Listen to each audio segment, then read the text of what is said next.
kulanti wacan oo wanaagsan saaxiibayaal kusoo dhawaada channelkeena xigashada wararka. Fadlan haddaad nagu cusub tahay subscribe noo saar, sidoo kale gambaleelka furo si aad u ogaato warbixinada iyo warbaahinta aan halkan soo gelino. Daawadayaal, dhawaanahan iyo saacadihii ugu dambeeyay waxaa baraha bulshada qabsaday in Farxiyo Kabayare si xun loogu dilay show ay Germany ku qabsatay, iyadoona inta badan looga hadal hayay baraha bulshada. Fanaanada Farxiyo Kabayare ayaa aada ugu cadhootay been laga faafiyey, iyadoona sheegtay in dadka qaar ay caadaysteen in ay been abuur dadka dhakada ka saaraan. Farxiyo Kabayare ayaa ah fanaanad aada loo jecel yahay heesaheeda, iyadoona muddooyinkii ugu dambeeyey joogtay magaalada Hargeysa, kadibna xaggaas iyo Jarmalka uga diga rogatay si ay ugu qabato halkaasi showgeeda sanadka cusub. Haddaba intaynaan u guda gelin hadalka Farxiyo Kabayare iyo weliba jawaabteeda, fadlan subscribe noo saar channelka, isla markaana gambaleelka furo si ay kuu soo gaaraan muuqaalada cusub aan halkan soo gelino. Like-na sii saar, share gareena, la wadaagna asxaabtaada. Haddaba fanaanada Farxiyo Kabayare oo ka hadlaysa showga Jarmalka in lagu dilayo in kale, waa tan daawasho wacan. وإذ السلام يا أصحابتا وكبت حاجي waxaan ku suganahay Holland oon mar dhow imid. waxaan rabay inaan idinla sheer gareeyo kuwii maalaayacniga ahaayee naagihii iyo nimankii maalaayacniga ahaayee nolosha ka dhacay oo youtuberka isu bixiyey, waxa youtuberka la yidhahdo isu bixiyey, oo propagando iyo been iyo qashinnimada uun ka shaqeeya, ayaan maaragtay youtubekii sida qashin camal loogu soo daadiyey. meeshay soo wada fadhi xun yihiin, mid cod duuba iyo mid soo fariisata iyo kuwo intii maalaayacniga kala ahayde maaragtay iska soo qoraayo baga maxaa baga ah. waxay sameeyeen xafladeydii oo marqaatiyadeeda leh, oo dadka shacabka ahaa ay kasoo qayb galay, taageerayaasheeda ahay faraha badnaa ay joogaan, way xaadir yihiin, ay marqaati yihiin, oo dadka aniga meesha igu xalay toole igu haayay ee suurto geliyay inaan meesha kana heeso hoolkaas soo galo anoo nabad qabana ay iga saaraan. waxaan horta lambaroon u mahad celinayaa walaalahayga ee reer Germany ee aniga i protect gareynayay meeshaas, nafta i duldhigay. wiilasha walaalahay ahaa oo ka mid yahay Khalid Miino, walaalkay Teddy, brother kale oo aan magaciisa hadda hayninoo Cabdiqani Xaaji October oo la soo dardaarmay Minneapolis ka soo wacay, iyo dhammaan wiilashii aniga dhexda ii xirtoo naftooda ii huraayay xalay riskiga ii qaatay. wiilal dhinaca Zaki Caamir ka socday oo walaalaheen ah ayagana, oo ma aragtay naftana duldhigay, oo Swiss ka imaadeen qaar. adigu wiilashii halkaa ka wada shaqaynayay oo i caawiyey, oo security-gii aniga aan soo kiraysanay ee ajnabiga ahaa intuu cabsaday ay wiilasheenii ku dhiiradeen. wuxuu security-ga ajnabiga ahaayee lasoo kiraystay ee 7 nin ahaa ay ka cabsadeen, waxay ka cabsadeen inay wiilasheenii hirgeliyaan xafladdaas inay dhacdo markii security-ga faraha ka baxay. marka kilibyo waxay isu keenayaan naagihii nimankii maalaayacniga ahaa ee nolosha ka dhacay. kilibyo dadka markii stageka sida loo baryaayay inay igaga degaan stageka sida looga baryaayay, oo marba qaar hor la usoo koraan, oo qaarkan markii laga daadiyo dega la yidhaahdo haddana kuwo kale soo koraan, oo ma aragtay markii la kari waayay dadkii wiilashii hadba xeeladay adeegsanayeen. markii dambe dadka inay wada tuuraan oy daadiyaan, intay gacmaha isqabsadaan inay garbaha ay maaragtay ku riixaan oy stageka caadi uga tuuraan ayay go'aansadeen, because meel laga heesi kara ma lahayn. mar qalabkaa la daminayay oo fiiladaa la bixinayay. marka kilib marka alwaaxi la ii dhigay ayadoo dadkii saa loogu sii duldaadinayo, oo marba stageka liis dhinac wiilasha inta go'aan gaareen markay naftu qabatay inay awood adeegsadaan ay go'aan ku gaareen oo labada dhinac ka daadinayaan dadkii. kilibkaas iyo waxay soo qaateen kilib markii aan baxayay oo dadkii in wiilasha isaarayaan ay arkeen, ay naga soo dabayaaceenoo ayagoo dhukuray ma baxaysaa, war way baxaysaa, war dhukuray waa tagtay ay leeyihiin, ayay labada kilib bay soo qaateen. markaas inta is dhexgeliyeen ay waxay leeyihiin Farxiyo Kabayare stageka laga tuuray. anigu naag stage laga tuuro waa ka weynahay. naag dad la'aan socotana ma ihi, naag rag la'aan socotana ma ihi. meel kastoon adduunka tagana anigu qof ducaysanoo daacadahaan ahay, meel kastoon adduunka tagana dadka inta wanaagsan baa ilaahay igu aadiyaa ummadana hooye aabbaa ilaahay iga dhigaa ducadaasna waa duco aniga waalidka iigu duceeyey oo qof ducaysan baan ahay waxay dhibaan anigu ma arko waxay protect gareeyo i caawiyo xabadka ii tunto ma ahane taasna aanastinimadayda iyo inaan ducaysanahan aan ku keensaday way iigu ahaato ilaahay iga dhige marka waxaan u sheegayaa inta maalaayacniga ah maalaayacniga iska daaya farxiyo kaba yare oo korkeedu wax gaareen aniga dadka xafladayda showgayga dadka soo galay dad 3000 people ma aragtay kor u dhaaf ay ahaayeen dadkuna wax dhiba oo maanta aan dhihi karo dhibaatay wadeen aan dhihi karana ma jirin dad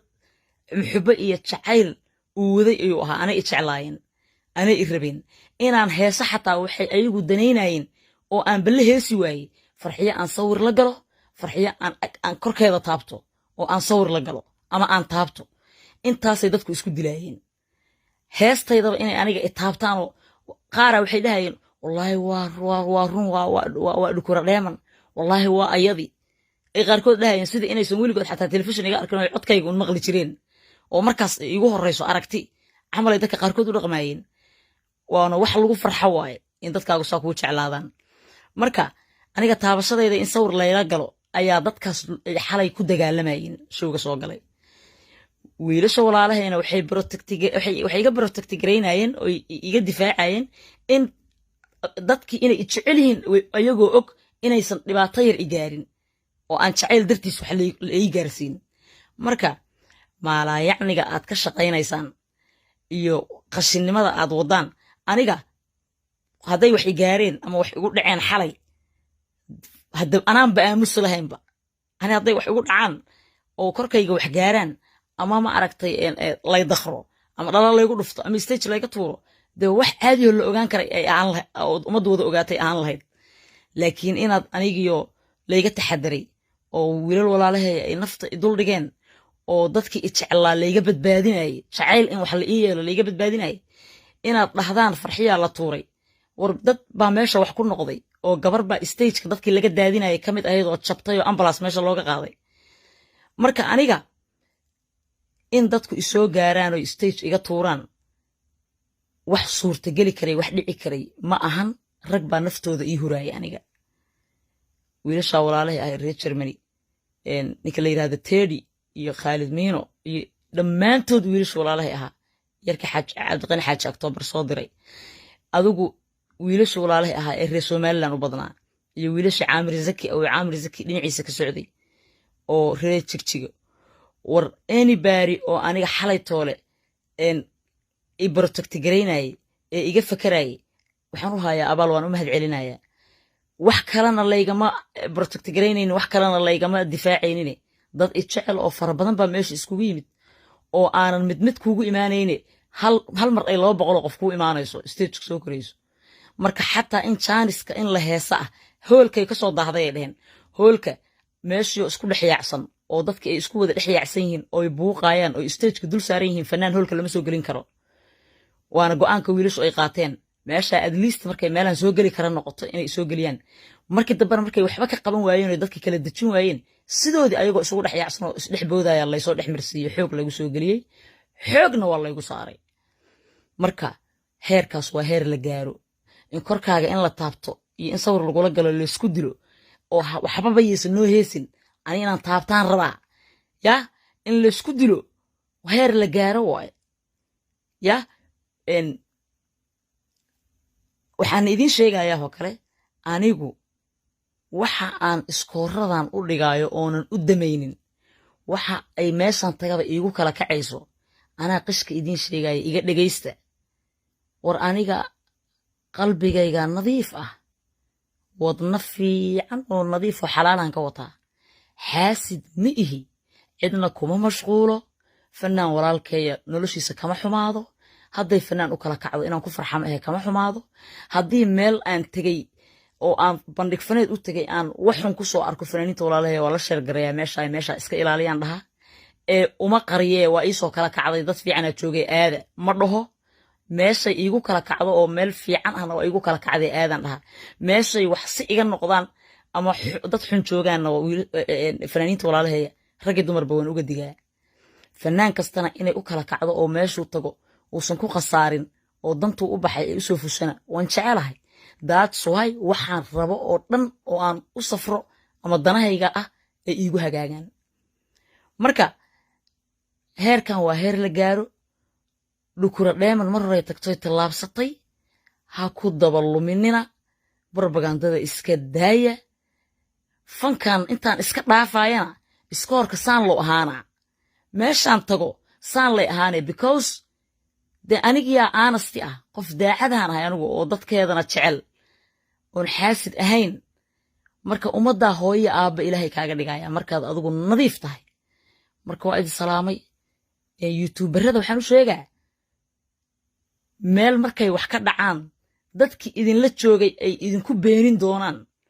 ha isku ceebaynina haddaad aad haysaan kilib haddaad bruuf hayn lahaydeen kilib aniga qof saas gacantiisa igu leeyahay wax igu samaynayo waa idiin fiicnaan lahayd laakiin dadkii oo la daadinayo iyo safiito alwaax sii dhacaayo waa farxyo kabayn waxaa la tuuray aniga oo stage layga tuuray ma aamusi lahayba anuu stage layga tuuray ma aamusi lahaa midda kale haddii stage layga tuuro meesha dad ooba dhacdaba oo laysoo dhowaado